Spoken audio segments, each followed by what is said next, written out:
ओम श्री सीतारामचंद्राभ्यां नमः। श्रीमद् वाल्मीकि रामायण अरण्य कांडम द्विचत्वारिंशः सर्गः यानी सर्ग 42। इस सर्ग में मारीच का सुवर्णमय मृग रूप धारण करके श्री राम के आश्रम पर जाना और सीता का उसे देखना।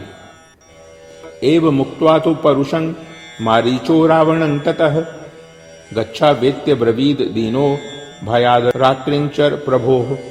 रावण से इस प्रकार कठोर बातें कहकर उस निशाचर राज के भय से दुखी हुए मारीच ने कहा, चलो चलें। दृष्टश्चाहं पुनस्तेन शरचापासि धारिणा मद्वधोद्यत शस्त्रेण निहतं जीवितं च मे। मेरे वध के लिए जिनका हथियार सदा उठा ही रहता है, उन धनुष बाण और तलवार धारण करने वाले श्री रामचंद्र जी ने यदि फिर मुझे देख लिया तो मेरे जीवन का अंत निश्चित है। नहीं रामं पराक्रम्य जीवन प्रति निवर्तते वर्तते प्रतिरूपोऽसौ यमदंड हतस्यते। श्री रामचंद्र जी के साथ पराक्रम दिखाकर कोई जीवित नहीं लौटता है। तुम यमदंड से मारे गए हो, इसलिए उनसे भिड़ने की बात सोचते हो। वे श्री रामचंद्र जी तुम्हारे लिए यमदंड के ही समान हैं। किं नु कर्तुं मया शक्य मेवं त्वयि दुरात्मनि एव गच्छाम्यहं तात स्वस्थितेस्तु निशाचर। परंतु जब तुम इस प्रकार दुष्टता पर उतारू हो गए, तब मैं क्या कर सकता हूँ। लो, यह मैं चलता हूँ, तात निशाचर तुम्हारा कल्याण हो। प्रहृष्टस्त्व भवत तेन वचनेन स राक्षसः परिष्वज्य सुसंश्लिष्ट मिदं वचनम ब्रवीत। मारीच के उस वचन से राक्षस रावण को बड़ी प्रसन्नता हुई।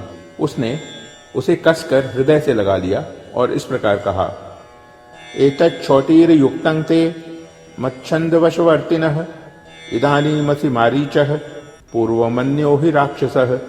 यह तुमने वीरता की बात कही है, क्योंकि अब तुम मेरी इच्छा के वशवर्ती हो गए हो। इस समय तुम वास्तव में मारीच हो। पहले तुम में किसी दूसरे राक्षस का आवेश हो गया था। आरूह्यता मयं शीघ्रं खगो रत्न विभूषितः मया सह रथो युक्तः पिशाचवदनैः खरैः। यह रत्नों से विभूषित मेरा आकाशगामी रथ तैयार है। इसमें पिशाचों के से मुख वाले गधे जुटे हुए हैं। इस पर मेरे साथ जल्दी से बैठ जाओ।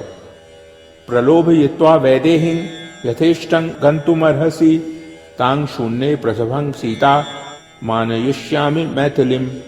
तुम्हारे जिम्मे एक ही काम है, विदेह कुमारी सीता के मन में अपने लिए लोभ उत्पन्न कर दो। उसे लुभाकर तुम जहां चाहो जा सकते हो। आश्रम सूना हो जाने पर मैं मिथिलेश कुमारी सीता को जबरदस्ती उठा लाऊंगा। ततस्तथैत्युवाचैनं रावणं ताटकासुतः ततो रावण मारीचो विमानमिव तं रथम् आरुह्याय यतोः शीघ्रं तस्मादाश्रम मंडलात्। तब ताटका कुमार मारीच ने रावण से कहा, तथास्तु, ऐसा ही हो। तदनंतर रावण और मारीच दोनों उस विमानाकार रथ पर बैठकर शीघ्र ही उस आश्रम मंडल से चल दिए। तथैव तत्र पश्यन्तौ पत्तनानि वनानि च गिरिंश्च सरितः सर्वा राष्ट्राणि नगराणि च समेत्य दंडकारण्यं राघवस्याश्रमं ततः ददर्श सह मारीचो रावणो राक्षसाधिपः। मार्ग में पहले की ही भांति अनेकानेक पत्तनों, वनों, पर्वतों, समस्त नदियों, राष्ट्रों तथा नगरों को देखते हुए दोनों ने दंडकारण्य में प्रवेश किया और वहां मारीच सहित राक्षस राज रावण ने श्री रामचंद्र जी का आश्रम देखा।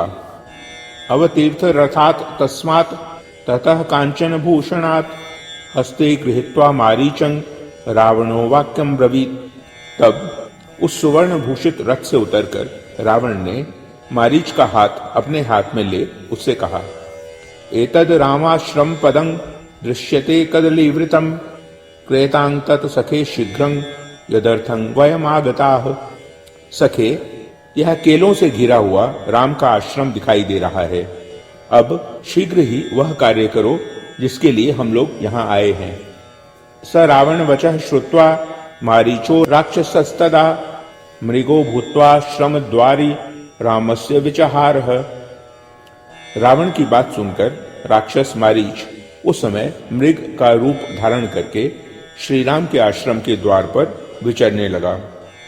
स तु रूपं समास्थाय महदद्भुत दर्शनम मणिप्रवर श्रृंगाग्रह सीतासित मुखाकृतिः रक्त पद्मोत्पल मुख इंद्रनीलोत्पल श्रवाः किंचित भ्युन्नत ग्रीव इंद्रनील निभोदरः मधुकनिभ पार्श्वश्च कंज किंजल्क सन्निभः।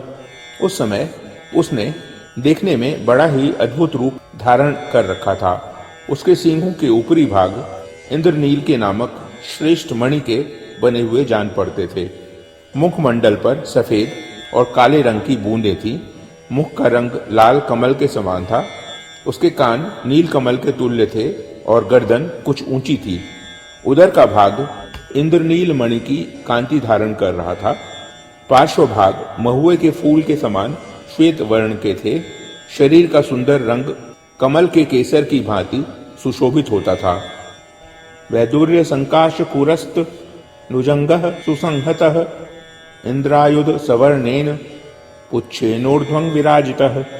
उसके खुर वैदुर्य मणि के समान, पिंडलियां पतली और पूंछ ऊपर से इंद्रधनुष के रंग की थी, जिससे उसका संगठित शरीर विशेष शोभा पा रहा था। मनोहर स्निग्ध वर्णो रत्नैर नाना विधैर्वृतः क्षणेन राक्षसो जातो मृगः परम शोभनः। उसकी देह की कांति बड़ी ही मनोहर और चिकनी थी। वह नाना प्रकार के रत्नमयी बूंदकियों से विभूषित दिखाई देता था। राक्षस मारीच क्षण भर में ही परम शोभाशाली मृग बन गया। वनं प्रज्वलयन रम्यं रामाश्रम पदं च तत् मनोहरं दर्शनीयं रूपं कृत्वा स राक्षसः प्रलोभनार्थं वैदेह्या नाना धातु विचित्रितं विचरन् गच्छते सम्यक शाद्वलानि समन्ततः। सीता को लुभाने के लिए विविध धातुओं से चित्रित मनोहर एवं दर्शनीय रूप बनाकर वह निशाचर उस रमणीय वन तथा श्रीराम के उस आश्रम को प्रकाशित करता हुआ सब ओर उत्तम घासों को चरने और विचरने लगा। रौप्यैर बिंदुश्तैश्चित्रं भूत्वा च प्रिय दर्शनः विटपीनांग किसलयान भक्षयन विचचारः। सैकड़ों रजतमय बिंदुओं से युक्त विचित्र रूप धारण करके वह मृग बड़ा प्यारा दिखाई देता था। वह वृक्षों के कोमल पल्लवों को खाता हुआ इधर उधर विचरने लगा। कदली गृहकं गत्वा कर्णिकारान्तस्ततः समाश्रयन मंद गतिं सीता संदर्शनं ततः। केले के बगीचे में जाकर वह कनेरे के कुंज में जा पहुंचा।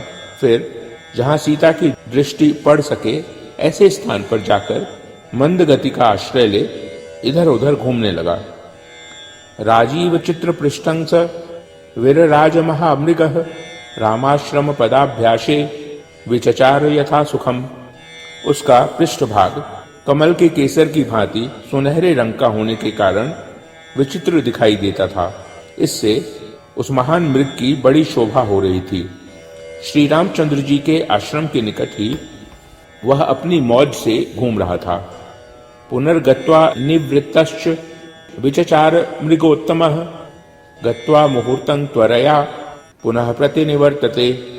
वह श्रेष्ठ मृग कुछ दूर जाकर फिर लौट आता था और वहीं घूमने लगता था। 2 घड़ी के लिए कहीं चला जाता और फिर बड़ी उतावली के साथ लौट आता था।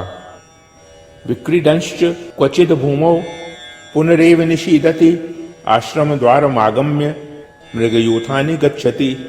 वह कहीं खेलता कूदता और पुनः भूमि पर ही बैठ जाता था। फिर आश्रम के द्वार पर आकर मृगों के झुंड के पीछे पीछे चल देता। मृगयूथैर नुगतः पुनरेव निवर्तते सीता दर्शन माकांक्षण राक्षसो मृगतांगतः। तत्पश्चात झुंड के झुंड मृगों को साथ लिए फिर लौट आता था। उस मृग रूपधारी राक्षस के मन में केवल यह अभिलाषा थी कि किसी तरह सीता की दृष्टि मुझ पर पड़ जाए। परिभ्रमति चित्राणि मंडलानि विनिष्पतन समुद्रिक्ष्य च सर्वे तंग मृगायेन्ये वने चराः उपगम्य समाघ्नाय विद्रवंती दिशो दशः।